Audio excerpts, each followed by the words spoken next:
नमस्कार दोस्तों, आप सभी लोगों का हार्दिक स्वागत, अभिनंदन और आभार। आज हम बात करने जा रहे हैं सिंह राशि वालों के लिए वार्षिक राशिफल 2025। किस तरीके का रहेगा नया साल सिंह राशि वालों के लिए। इसको समझने के लिए पहले हम ग्रहों की स्थितियों की बात कर लें। 4 मेजर प्लैनेट्स जो कि राशि परिवर्तन करने जा रहे हैं 2025 में, वो हमारे किस भाव में गोचर करेंगे, हम उसको पहले ठीक से समझ लेते हैं। सबसे पहले हम गुरुदेव की बात करेंगे। गुरुदेव सिंह राशि वालों के लिए उनके दशम भाव में गोचर कर रहे हैं और अब 14 मई 2025 से सिंह राशि वालों के लिए गुरुदेव उनके एकादश भाव में गोचर शुरू करेंगे, जो कि उनके लिए अत्यंत शुभ गोचर साबित होगा। पहली इंपॉर्टेंट चीज। शनिदेव की बात करें तो शनिदेव अभी सप्तम भाव में गोचर कर रहे हैं कुंभ राशि में, और वो 29 मार्च 2025 को सप्तम भाव से अष्टम भाव में गोचर करेंगे शनिदेव। राहु देव की बात करें तो राहु देव अभी अष्टम भाव में गोचर कर रहे हैं और वो 18 मई 2025 को अष्टम भाव से सप्तम भाव में गोचर करेंगे। केतु देव की बात की जाए तो केतु देव भी 18 मई 2025 को अभी प्रवर्तमान में द्वितीय भाव में है और वो अब प्रथम भाव में आएंगे, लग्न भाव में आएंगे। तो इस तरीके से ये जो 4 मेजर प्लैनेट्स हैं ये राशि परिवर्तन करने जा रहे हैं। ये जो राशि परिवर्तन होने जा रहा है ये सिंह राशि वालों को किस तरीके के रिजल्ट्स देगा। अत्यंत पॉजिटिव जो ट्रांजिट होने जा रहा है वो गुरुदेव का होने जा रहा है। गुरुदेव दशम भाव में है और अब वो एकादश भाव में जा रहे हैं। इसका मतलब ये हुआ, और ये शुभ है, इसका मतलब ये हुआ कि अभी तक जो आपने करियर प्लेस पे स्ट्रगल किया, मेहनत की, क्योंकि गुरुदेव ने आपको वहां पे बहुत मेहनत कराई होगी, क्योंकि वहां पे वो स्थान आने भी करते हैं। हो सकता है जॉब में टेंशन भी हो सकता है जॉब रिलेटेड प्रॉब्लम्स भी हुए होंगे सिंह राशि वालों के लिए, और कड़ी मेहनत भी कराई होगी गुरुदेव ने वहां पे दशम भाव में। बट अब वो टाइम चेंज हो रहा है और उसके आपको पॉजिटिव रिजल्ट्स अब मिलने जा रहे हैं। उसका फ्रूटिफिकेशन का टाइम आ गया है, अच्छे रिजल्ट्स का टाइम आ गया है। फिर वो हो सकता है आपको नया जॉब लगे, अगर जॉब में प्रॉब्लम है तो ऑलरेडी जॉब में हो तो हो सकता है आपको प्रमोशन हो, आपका मनचाहा ट्रांसफर हो, नई रिस्पॉन्सिबिलिटी हो। तो बहुत से जो शुभ परिणाम है, लाभ की जो स्थितियां हैं करियर और व्यवसाय को लेके, वो सब निर्मित हो रही है गुरुदेव के ये दशम भाव से एकादश भाव में जाने के लिए। गुरुदेव की दृष्टि की बात करें तो तृतीय भाव पे दृष्टि आएगी, भाई बंधुओं का साथ होगा, सपोर्ट सिस्टम अच्छा होगा, आपको एक कॉन्फिडेंस फील होगा, आप मोटिवेटेड फील होगे, आप ज्यादा इफर्ट्स करोगे, एक लगन के साथ इफर्ट्स करोगे, जिससे आपका भाग्य भी उदय होगा। जितने आप इफर्ट्स करोगे उसका आपको भाग्य का भी साथ मिलेगा। तो ये भी बहुत एक इंपॉर्टेंट चीज होने जा रही है। गुरुदेव की दृष्टि पंचम भाव में होने से संतान सुख रहेगा। जो दंपत्ति या जो कपल संतान करने के इच्छुक है उनके लिए अच्छा पीरियड है। स्टूडेंट्स है तो एजुकेशन के लिए अच्छा पीरियड है। कॉम्पिटेटिव एग्जाम्स के लिए अच्छा पीरियड है। अगर आप एंटरटेनमेंट इंडस्ट्री से जुड़े हो तो आपके लिए अच्छा पीरियड है। अगर आप कम्युनिकेशन इंडस्ट्री से जुड़े हो, सोशल मीडिया इंडस्ट्री से जुड़े हो, सेल्स मार्केटिंग की इंडस्ट्री से जुड़े हो, एडवर्टाइजिंग की इंडस्ट्री से जुड़े हो, टीचिंग प्रोफेशन से जुड़े हो, तो आपके लिए अच्छा समय आ रहा है। सो this is regarding the 5th house and the 3rd house. गुरुदेव की अगर हम नवम दृष्टि की बात करें तो मैरिज हाउस पे आ रही है। मैरिज के लिए बहुत अच्छा समय है। मैरिड हो तो मैरिड रिलेशनशिप में प्यार बना रहेगा, अच्छी अंडरस्टैंडिंग बनी रहेगी। और जो लोग मैरिज करने के इच्छुक हैं, लाइफ पार्टनर खोज रहे हैं, सूटेबल मैच खोज रहे हैं, उनके लिए भी ये आने वाला साल बहुत अच्छा है। और आपको मैरिज हाउस से रिलेटेड भी आपको पॉजिटिव रिजल्ट्स मिलेंगे। बिजनेस पार्टनरशिप में हो, जो लोग बिजनेस में हैं, बिजनेस पार्टनरशिप के लिए भी अच्छा है। जो भी लीगल एग्रीमेंट्स, जो legal 7th house is a house of legal agreements, whether it is a marriage or whether it is any sort of partnership, तो उन सब चीजों के लिए ये समय बहुत अच्छा आ रहा है। प्रेम प्रसंगों के लिए भी समय अच्छा है। जो लोग अफेयर्स में हैं उनके लिए भी समय अच्छा है। पॉलिटिक्स में आप अगर हो तो आपके लिए भी समय अच्छा है, पुरुषार्थ बढ़ेगा। तो ओवरऑल अगर देखा जाए तो सिंह राशि के लिए ये जो गुरुदेव का ट्रांजिट्स है ये आपको धन संपदा भी देगा। जो आपने अभी तक सेविंग नहीं हो रही थी तो सेविंग भी होगी, नया प्रमोशन भी होगा, करियर के रिलेटेड भी चीजें अच्छी हो रही हैं, धन के रिलेटेड भी चीजें अच्छी हो रही हैं। ये जो सब सेक्टर है, बच्चों से भी आपको सुखद समाचार मिलेगा। ये सब चीजें आपके लिए अच्छी हो रही है। सो दिस इज ये एक पार्ट हुआ। अब आते हैं दूसरे पार्ट पे। अगर ओवरऑल बात करूं सिंह राशि के लिए तो मिक्स रिजल्ट्स हैं।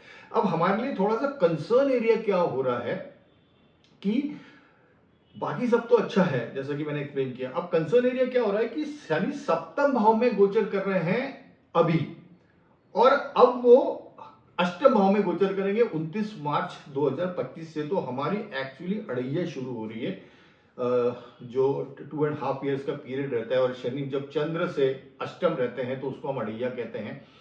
तो शनि आपके 8th हाउस में रहेंगे। अब यहाँ पे प्रॉब्लम क्या रहेगी शनि के 8th हाउस में होने से? एक तो थोड़ा सा काम करने की इच्छा नहीं रहेगी, थोड़ा सा डिप्रेसिव एटमॉस्फेयर हो सकता है, मन नहीं लगना, या हेल्थ के रिलेटेड इश्यूज भी हो सकते हैं, क्योंकि आपका जो 6th लॉर्ड है वो भी मकर राशि वहां पे आती है, और उसके स्वामी 8th हाउस में आएंगे मीन राशि में, तो विपरीत राजयोग तो बनाएंगे, बट हाँ हेल्थ रिलेटेड इश्यूज कुछ हो सकते हैं। इंश्योरेंस वगैरह की चीजों से आपको फायदा हो सकता है, लिटिगेशन में अगर है तो उससे फायदा हो सकता है, फाइनेंशियल में बैंक रिलेटेड कोई इश्यूज है, लोन रिलेटेड कोई इश्यूज है तो वहां पे आपको फायदा हो सकता है। कंपटीशन एग्जाम से मैंने जैसे बताया वहां पे आपको अच्छा रिजल्ट्स मिलेगा, बिकॉज वो विपरीत राजयोग भी बन रहे हैं। बट हाँ, जहां तक आपकी हेल्थ की बात है वहां पे थोड़े से चैलेंजेस रहेंगे, physical health, emotional health, depending upon की मून का प्लेसमेंट आपकी कुंडली में कैसा है, शनिदेव का प्लेसमेंट पर्टिकुलरली उस चार्ट के लिए कैसा है, तो दैट विल एक्चुअली डिफाइन कि किस तरीके की प्रॉब्लम होगी। But yes, overall emotional wellbeing, physical health, ये सब थोड़े से इश्यूज रहेंगे। दूसरा प्रॉब्लम क्या होगा, सप्तमेश अष्टम में, अष्टम स्थान में आ रहा है, सो वाइफ की हेल्थ या लाइफ पार्टनर की हेल्थ, आपके स्पाउस की health, that is the second problem which can happen, because सप्तमेश का अष्टम में आना खुद के लिए भी एक थोड़ा सा अच्छा एटमॉस्फेयर नहीं रहेगा, बिकॉज शनिदेव का अष्टम में जाना एक थोड़ा सा डार्कनेस लाता है, एक छाया लाता है मन पे। और दूसरा मैंने आपकी हेल्थ बताया, और तीसरा जो है वो लाइफ पार्टनर की हेल्थ। तो ये तीसरा इशू भी ये भी हो सकता है, दैट इज वो तो आपको वहां पे आपको बड़ा कॉशियस रहना है, ध्यान देना है, और अच्छी केयर रखना है अपने बारे में भी और लाइफ पार्टनर के बारे में भी।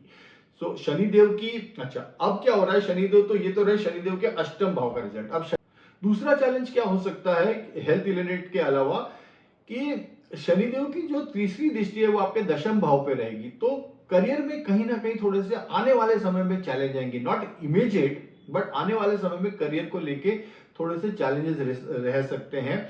और करियर को लेके चैलेंजेस किस तरीके के रहेंगे, देखिए सिंह राशि को पहले समझ लेते हैं। सिंह राशि एक सूर्य की राशि है, सूर्यदेव की राशि है, राजा की राशि है, सूर्यदेव को हम राजा मानते हैं, तो राजा की राशि है। तो सूर्यदेव, तो सिंह राशि वालों का नेचर क्या होता है कि उनको अगर कोई लोग नहीं सुने, उनको ज्यादा कोई इंपॉर्टेंस नहीं दे और उनको खुद काम करना पड़ जाए, उनके ईगो को हर्ट होता है। सिंह राशि वालों की जनरल बात कर रहा हूं, उनके ईगो को हर्ट होता है, because they are into mode of delegating the things. वो उनको ऑर्डर्स देना, वो ऑर्डर्स देने के आदी रहते हैं, उनको बहुत से लोग सुने, उनकी बहुत से लोग वाहवाही करें, ये सब सिंह राशि वालों के बेसिक ट्रेड्स है, because they are like a kings and they behave like a kings. उनका एक अपना ऑरा है, उनकी अपनी एक स्टाइल है, वो सब सिंह राशि वालों का। अब क्या होगा कि अष्टम में शनि, शनि की तीसरी दृष्टि दशम में, शनि ईगो को नीचे दिलाए, नीचे करते हैं। Shani doesn't like egos, Shani doesn't like अहंकार, शनि स्ट्रगल देते हैं। तो सिंह राशि वालों को ज्यादा काम करना अच्छा नहीं लगता है, they can delegate, they can dictate the things, Singh राशि। बट शनिदेव उनको इस चीज को करने से रोकेंगे। मैसेज शनिदेव ये देंगे कि स्ट्रगल देंगे, हो सकता है कि आपको मेहनत बहुत कराएंगे, मेहनत कराएंगे ही कराएंगे, हो सकता है कि चीजें वर्क प्लेस पे आपके फेवरेबल ना हो। जैसे जैसे शनि का ट्रांजिट आगे बढ़ेगा, बिकॉज शनि का ट्रांजिट तो 2.5 साल अब आपके अष्टम भाव में रहेगा, तो गुरु तो अभी फेवर करेंगे, गुरु का अभी जब तक गुरु का ट्रांजिट है अगले मतलब 26 जून तक, तो गुरुदेव तो आपको फेवर करेंगे। बट 26 जून के बाद की बात करें या जैसे जैसे लेटर पार्ट ऑफ द 2025 की बात करें, तो वहां पे थोड़े से चैलेंजेस इस करियर सेक्टर को लेके हो सकते हैं। तो ये करियर सेक्टर को लेके ये परेशानियां हो सकती है। हो सकता है कि इनकी जो दृष्टि पड़ रही है वो 7th दृष्टि जो पड़ेगी, सप्तम दृष्टि, वो आपके कुटुंब स्थान पे भी आएगी, तो हो सकता है कि घर में थोड़ी सी वाद विवाद की स्थिति बने, या वाणी के स्थान पे इनकी दृष्टि पड़ेगी तो हो सकता है जो आपका रिस्पॉन्स हो वो बड़ा रॉ रिस्पॉन्स। वाणी की जैसे शनि द्वितीय भाव को देखेंगे तो आपका रिस्पॉन्स जो होगा वो बड़ा रॉ होगा। तो ये सब प्रॉब्लम्स या कंसर्न एरियाज हैं जो कि पॉसिबल है जब शनि अष्टम भाव में गोचर करेंगे। गाड़ी को ड्राइव करते समय भी ध्यान दीजिए, बिकॉज शनि अष्टम भाव में है, नॉट वेरी कंफर्टेबल पोजीशन, तो इन सब चीजों का भी अपने को ध्यान रखना है। तो शनिदेव का अष्टम गोचर की बात करें तो हमको एक चीज का और ध्यान रखना है कि हमको ओवर इंटेलिजेंस से बचना है, अति भोग की प्रवृत्ति से बचना है, खास करके अल्कोहल वगैरह नहीं लेना है, क्योंकि शनिदेव अष्टम भाव में है और ये हेल्थ रिलेटेड इश्यूज क्रिएट कर सकते हैं। और खास करके इन सब चीज़ों का खास करके तब ध्यान रखना है जब आप ड्राइविंग कर रहे हो, तो और भी ध्यान रखना है। सो माय एडवाइस इज कि आप इन चीज़ों में इंडल्ज ही मत हो, पर्टिकुलरली जब शनिदेव अष्टम भाव से गोचर कर रहे हैं, क्योंकि it can create a problems in your life. ये तो रही शनिदेव की बात, उनके ट्रांजिट की बात। गुरुदेव की बात हमने ऑलरेडी कर ली है। अगर आप राहु देव और केतु देव के ट्रांजिट की बात करें तो राहु देव आपके सप्तम भाव में आ रहे हैं अष्टम भाव से। सप्तम भाव मैरिज का हाउस है। राहु देव का यहाँ पे गोचर एक ही मैसेज देता है कि जो मैरिज की बाउंड्रीज हैं, marriage is a legal agreement, marriage is a soft house. So वहां पे आपको जो राहु के ट्रेड्स है वो वहां पे सूटेबल नहीं है, बिकॉज राहु के पास, Rahu doesn't know any boundaries. तो आप मैरिज में ऐसा नहीं हो कि कोई बाउंड्रीज को, आउट ऑफ द बाउंड्रीज कोई काम कर रहे हो, ओवर पॉजिटिव हो रहे हो लाइफ पार्टनर के बारे में, ओवर एक्सपेक्टेशंस रख रहे हो लाइफ पार्टनर से, तो ये सब चीजें वहां पे प्रॉब्लम कर सकती हैं जब राहु का गोचर 18 मई 2025 से सप्तम भाव में होगा। अब राहु जब सप्तम भाव में होंगे तो केतु फर्स्ट हाउस में होंगे। तो अब ये स्थिति, ओवरऑल स्थिति क्या बन रही है कि केतु का फर्स्ट, अभी तक शनि दशम भाव, सप्तम भाव में थे, उनकी दृष्टि फर्स्ट हाउस पे थी। केतु अब 18 मई के बाद फर्स्ट हाउस में आएंगे, तो ये शो कर रहा है कि आपको आलस्य की स्थिति बनेगी, एक कंप्लेसेंट स्थिति बनेगी, मन काम न करने का मन, ऐसी वाली स्थिति बनेगी, एक ऊर्जा की कमी बनेगी। बट गुरुदेव का भी सपोर्ट है तो बहुत सी चीज संभल रहेगी, बट ये स्थितियां बनेंगी। अब गुरुदेव फेवर कर रहे हैं तो पूरी सिचुएशन तो कंफर्टेबल कर रहे हैं, सिचुएशन तो कंफर्टेबल होगी, बट आपको करना पड़ेगा, करना वो आपको पड़ेगा। सिचुएशन कंफर्टेबल है, सिचुएशन कंफर्टेबल है, बट आपको खुद को करना पड़ेगा, जब भी चीजें होंगी। सो ऐसा नहीं होगा कि वो ऑटोमेटिकली होंगी। सिचुएशन कंफर्टेबल है, ओवरऑल एटमॉस्फेयर कंफर्टेबल है, but you have to do it. और वो करने का आपको मन नहीं करेगा, प्रयास करने का मन नहीं करेगा, बिकॉज केतु का इंपैक्ट लग्न पे हो जाएगा 18 मई के बाद, और अभी तक शनिदेव का इंपैक्ट हो रहा था। सो आपको एक्सर्ट ज्यादा करना पड़ेगा। सी टोटल चीजें क्या है, शनिदेव जब अष्टम में है, केतु लग्न में है, तो आपको अपने आप को थोड़ा सा एलिवेटेड रखना पड़ेगा, मोटिवेटेड रखना पड़ेगा, अपलिफ्ट आपको करना पड़ेगा, अपने आप को अपलिफ्ट करना पड़ेगा, मोटिवेटेड रखना पड़ेगा। और इंपॉर्टेंट चीज है कि आपको स्ट्रेच करना पड़ेगा। See you have to stretch yourself. अगर आप अपने आप को स्ट्रेच नहीं करोगे तो फिर ये शनिदेव का गोचर हमको बराबर रिजल्ट्स नहीं देगा। सो ये था पूरा एनालिसिस सिंह राशि वालों के लिए कि गुरु पॉजिटिव होने जा रहे हैं, पंचम भाव के स्वामी हैं, अष्टम भाव के स्वामी हैं, एकादश भाव में जा रहे हैं तो लाभ देंगे, पंचम भाव से लाभ देंगे, तृतीय भाव से लाभ देंगे, रिसर्च से आप रिलेटेड हो तो वहां से आपको लाभ वगैरह मिल सकता है, सीक्रेट सर्विसेज में हो तो वहां से आपको लाभ मिल सकता है, तो एंसेस्ट्रल प्रॉपर्टी में अगर कोई इश्यूज आ रहे थे वहां से आपको लाभ मिल सकता है, इन लॉज से फेवर मिल सकता है, संतान से मैंने जैसे पूरा डिस्क्राइब किया वहां सबसे तो लाभ मिलेगा आपको। बट शनिदेव का अष्टम गोचर या आपकी हेल्थ के लिए, आपके स्पाउस की हेल्थ के लिए, career related issues, and the solution is कि आपको आपका ईगो एक तरफ रख के, चीजों को, सिचुएशन को एक्सेप्ट करके, सिचुएशन की नजाकत को देख के, थोड़ा सा बो डाउन करके, ईगो को कम करके, you have to accept the things with a smile. और आपको ओवर स्ट्रेच करना पड़ेगा इस टाइम पे, क्योंकि हमको ये पीरियड निकालना है। अगर आप ईगो में रहोगे, अहंकार में रहोगे, मैं झुकूंगा नहीं, ऐसा वाला एटीट्यूड होगा, तो we will break, we'll have to bend. This is the message which Shani Maharaj और Shani Dev is giving us. So this is all about. Rahu Dev का भी मैंने गोचर आपको बताया। सो ध्यान, हमको मैरिज की बाउंड्रीज नहीं ब्रेक करना है, और हेल्थ का ध्यान रखना है, और करियर क्षेत्र में जैसे मैंने बताया वो करना है। रेमेडी के तौर पे बात करूं तो आप शनिदेव के लिए शनिवार का अन्नदान करिए, that is the most powerful remedy. 2 लोगों को खाना खिलाइए, महीने में 4 शनिवार आते हैं, वहां पे आप उनको चारों शनिवार उनको खाना खिलाइए। काल भैरव अष्टकम भी कर सकते हैं, काल भैरव चालीसा भी कर सकते हैं, ये दोनों बहुत पावरफुल मंत्र हैं, ये भी करिए और अन्नदान भी करिए, एटलीस्ट आने वाले 3 साल जब तक शनिदेव आपके अष्टम भाव से गोचर कर रहे हैं।